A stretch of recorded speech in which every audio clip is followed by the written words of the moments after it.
വണ്ടിപ്പെരിയാറിന് സമീപം അരുണക്കലിൽ കടുവയെ കണ്ടെത്തിയിരുന്നല്ലോ. അപ്പോൾ ഈ കടുവയെ ഉടൻ തന്നെ മയക്കുവെടി വയ്ക്കാനാണ് നിലവിലെ തീരുമാനങ്ങൾ. കടുവ ലയങ്ങൾക്ക് സമീപമുള്ളതായാണ് വിവരം. വെറ്റിനറി ഡോക്ടർ ഉൾപ്പെടെയുള്ള വനംവകുപ്പ് സംഘം സ്ഥലത്തുണ്ട്.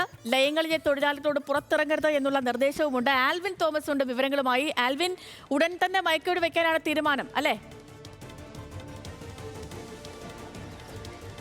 അതെ ശ്രീലക്ഷ്മി, ഉടൻ തന്നെ മയക്കുവെടി വെക്കാനുള്ള തീരുമാനത്തിലേക്കാണ് ഇപ്പോൾ വനംവകുപ്പിൻ്റെ ദൗത്യ സംഘം എത്തിയിട്ടുള്ളത്. അതിനായി പെരിയാർ കടുവാ സങ്കേതത്തിൽ നിന്നുള്ള ഡോക്ടർ, വെറ്റിനറി ഡോക്ടർ അടക്കമുള്ള ആളുകൾ ഇവിടെ സ്ഥലത്തെത്തിയിട്ടുണ്ട്. ഈ ലയങ്ങളിലോട് ചേർന്ന്, അരണക്കലിലുള്ള ലയങ്ങളോട് ചേർന്നാണ് ഇപ്പോൾ കടുവയുള്ളത്. ഇന്നലെ രാത്രിയിൽ പുലർച്ചെ 2 മണിയോടുകൂടിയാണ് ഈ ലയത്തിനോട് ചേർന്ന് ഒരു പശുക്കിടാവിനെയും 2 നായക്കുട്ടികളെയും കടുവ കൊന്നത് എന്നുള്ളതാണ്.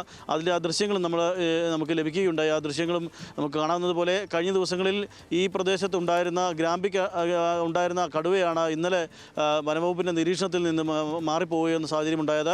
പക്ഷേ ഇന്ന് പുലർച്ചെ ഇത് അരണക്കൽ എന്ന എസ്റ്റേറ്റിന് സമീപത്ത് എത്തുകയും ലയങ്ങൾക്ക് സമീപം ഈ കടുവ കാണുകയും ചെയ്തു. അവിടുന്ന് 2 വളർത്തുമൃഗങ്ങളെ കൊന്നു എന്നുള്ളതാണ്.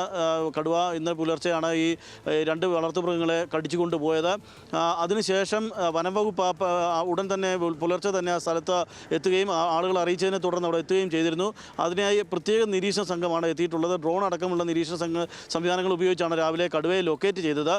വെട്ടം വീണ ശേഷമാണ് കടുവയെ ലൊക്കേറ്റ് ചെയ്യുന്നത്. ഇതിപ്പോൾ കടുവ ഉള്ളത് ലയങ്ങൾക്ക് സമീപത്തായുള്ള പ്രദേശത്താണ്. അവിടെ കിടക്കുകയാണ്. ഈ തേയിലക്കാട്ടിനോട് ചെരുവിൽ കിടക്കുകയാണ് കടുവ. ഇപ്പോൾ കടുവ എഴുന്നേറ്റ് നിന്നാൽ മാത്രമേ മയക്കുവെടി വയ്ക്കാൻ സാധിക്കുകയുള്ളൂ എന്നുള്ളതാണ് വനംവകുപ്പ് നമുക്ക് നൽകുന്ന വിശദീകരണം. അതുകൊണ്ട് തന്നെ കടുവ എഴുന്നേറ്റ് നിൽക്കുന്നൊരു സാഹചര്യം ഉണ്ടായാൽ അപ്പോൾ തന്നെ മയക്കുവെടി വെച്ച് ഇതിനെ പിടികൂടുന്നതിന് വേണ്ട നടപടികൾ ഉണ്ടാകുമെന്നുള്ളതാണ് നമുക്ക് അറിയാൻ കഴിയുന്നത്. അതിന് വേണ്ട കൂടും സംവിധാനങ്ങൾ ഉൾപ്പെടെയുള്ളവ വനംവകുപ്പ് എത്തിച്ചിട്ടുണ്ട്.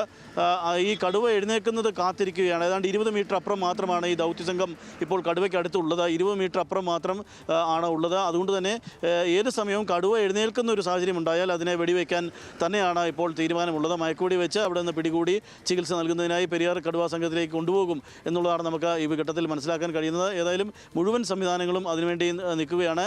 ഈ പ്രദേശത്തുള്ള തൊഴിലാളികളോട് ലയങ്ങൾക്ക് പുറത്തിറങ്ങരുതെന്നുള്ള നിർദ്ദേശം കർശനമായി നൽകിയിരിക്കുന്നു. അതോടൊപ്പം തന്നെ വണ്ടിപ്പെരിയാറിൽ നിന്ന് സത്രത്തിലേക്ക് പോകുന്ന വഴി അതിലും യാത്രാ നിയന്ത്രണം അവിടെ ഏർപ്പെടുത്തിയിട്ടുണ്ട്. അതുവഴി യാത്രക്കാർ പോകരുതെന്നുള്ളൊരു നിർദ്ദേശവും നൽകിയിട്ടുണ്ട്. ഈ ലയങ്ങൾക്കുള്ളിലുള്ള ആളുകളോട് പ്രത്യേകമായി നിർദ്ദേശിച്ചിരിക്കുന്നത് ഒരു കാരണവശാലും പുറത്തിറങ്ങരുത് എന്നുള്ളതാണ്. ലയത്തിനോട് വളരെ ചേർന്നാണ് ഇപ്പോൾ കടുവയുള്ളത്. അതുകൊണ്ട് തന്നെ വളരെ ഉണ്ട്. അതുകൊണ്ട് തന്നെ അതിജാഗ്രത അത്യാവശ്യമാണ്. അതുകൊണ്ടാണ് അത്തരമൊരു നിർദ്ദേശം തൊഴിലാളികൾക്ക് കൊടുത്തിട്ടുള്ളത് എന്നുള്ളതാണ് നമുക്ക് ഈ ഘട്ടത്തിൽ പറയാൻ കഴിയുക. ഏതായാലും അല്പസമയത്തിനകം തന്നെ ഈ ദൗത്യം പൂർത്തിയാക്കാൻ കഴിയുമെന്നുള്ളതാണ് വനംവകുപ്പിൻ്റെ നിരീക്ഷണം. കഴിഞ്ഞ ദിവസങ്ങളിൽ മണിക്കൂറുകളോളം കടുവ ഈ ഗ്രാമ്പി പ്രദേശത്ത് തമ്പടിച്ചിരുന്നു. പക്ഷേ അവർ മയക്കുവെടി വെക്കാനായി എത്തിയപ്പോഴാണ് അത് വെട്ടം പോവുകയും വെട്ടം മറയുന്ന സാഹചര്യമുണ്ടായി. അങ്ങനെ കടുവ എഴുന്നേറ്റ് നിൽക്കാത്ത ഒരു സാഹചര്യത്തിലേക്ക് വന്നപ്പോഴാണ് ആ ദൗത്യം ഉപേക്ഷിച്ചത്. ഇന്നലെ പക്ഷേ കടുവ നിരീക്ഷണത്തിൽ നിന്ന് മാറിയിരുന്നു. പക്ഷേ ഇന്ന് കടുവയെ കൃത്യമായി ലൊക്കേറ്റ് ചെയ്യാൻ ഇപ്പോൾ സാധിച്ചിട്ടുണ്ട്. ഡ്രോൺ അടക്കമുള്ള സംവിധാനങ്ങളിൽ നിരീക്ഷിച്ച ശേഷമാണ് ഇപ്പോൾ കടുവ ലയങ്ങൾക്ക് സമീപത്തുണ്ട് എന്നുള്ളത് മനസ്സിലാക്കിയിട്ടുള്ളത്. അതുകൊണ്ട് തന്നെ കടുവ എപ്പോൾ എഴുന്നേറ്റ് നിൽക്കുന്നുവോ ആ സമയത്ത് വെടിവെക്കും എന്നുള്ളതാണ്, മയക്കുവെടി വെക്കും എന്നുള്ളതാണ് നമുക്ക് ഇപ്പോൾ വനംവകുപ്പ് നൽകുന്ന. കടുവയുടെ ആരോഗ്യം അതൊരു ആശങ്കയല്ലേ?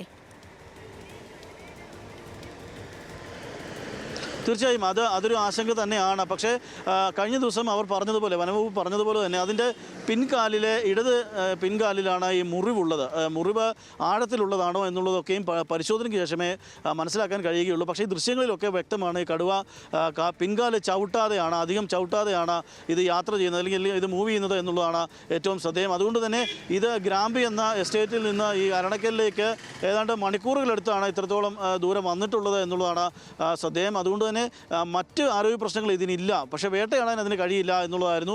അതുകൊണ്ടാണ് അത് ഈ ലയങ്ങൾക്ക് സമീപത്തുള്ള വളർത്തുമൃഗങ്ങളെ ലക്ഷ്യമിട്ട് ഇന്ന് പുലർച്ചെ അവിടെ എത്തുകയും അതിൽ ഒരു പശുക്കിടാവിനെ കൊല്ലുകയും ഒരു വളർത്തുനായെ കൊല്ലുകയും ഒക്കെ ചെയ്തിട്ടുള്ളത്. ഈ പിൻകാലിന് പരിക്കുണ്ട് എന്നുള്ളതാണ് അത് ശ്രദ്ധേയം. അത് ആരെങ്കിലും കുരുക്ക് എവിടെയെങ്കിലും വെച്ചപ്പോൾ ഉണ്ടായ പരിക്കാകാം എന്ന നിലയിലാണ് വനംവകുപ്പിൻ്റെ ഒരു കണക്കുകൂട്ടൽ ഇപ്പോഴുള്ളത്. പക്ഷേ ഇതിനെ പിടികൂടിയ ശേഷം ചികിത്സയ്ക്ക് എത്തിക്കുമ്പോൾ മാത്രമേ ഇതിനെന്താണ് സംഭവിച്ചത് കൂടുതൽ എന്നുള്ളത് മനസ്സിലാക്കാൻ കഴിയൂ എന്നുള്ളതാണ് നമുക്ക് ഈ ഘട്ടത്തിൽ വനംവകുപ്പ് നൽകുന്നത്. ഏതായാലും കടുവ എഴുന്നേറ്റാൽ ഉടൻ മയക്കുവെടി വെച്ച് അതിനെ കൂട്ടിലാക്കി ചികിത്സയ്ക്ക് കൊണ്ടുപോകും എന്നുള്ളതാണ് നമുക്ക് വനംവകുപ്പ് നൽകുന്ന അറിയിപ്പ്. ശരി ആൽവിൻ.